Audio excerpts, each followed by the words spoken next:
Ал енді біреулері лотереяға тігілген 3-4 машинаны қояды да, алдында тұрып, құрметті халайық, именно сіз осы көліктің біреуінің егесі болып қалуыңыз әбден мүмкін дейді.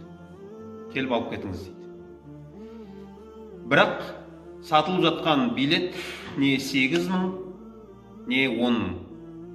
Өзіңіз ойлаңызшы, 10 адамға билет сатылса да, сол 10-ның біреуі алып кетпес пе екен деп уайымдайсың ғой.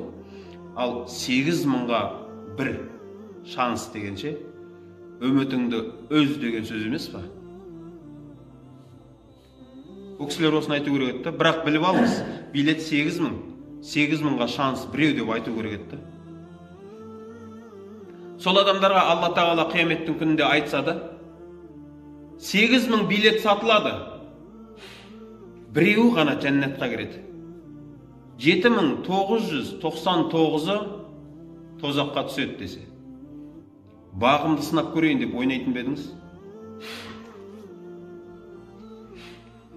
Ағайындар, көп адамдар ескертіп жатыр.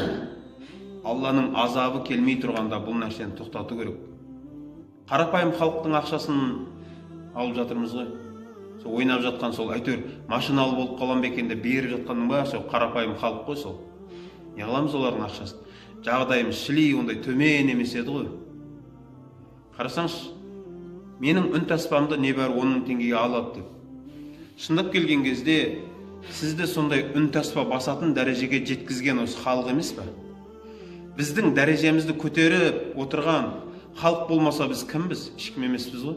Бізді сондай үнтаспа сататындай дәрежеге жеткізген осы халық қой. Шындап келген кезде сол үнтаспаңызды басып, осы халқыңызға тегін сыйлыққа таратып жіберсеңіз де жарасады. Қалай ойлайсыз? Өйткені бізді көтеріп отқан сол халық қой, осындай дәрежеге жеткізіп отқан. Ал біз оларға барып 10.000 теңгеден сатып жатырмыз да, үнтаспаларымызды. Халық бізге мұқтаж емес, біз халыққа мұқтажбыз. Ағайындар, тоқтатайық.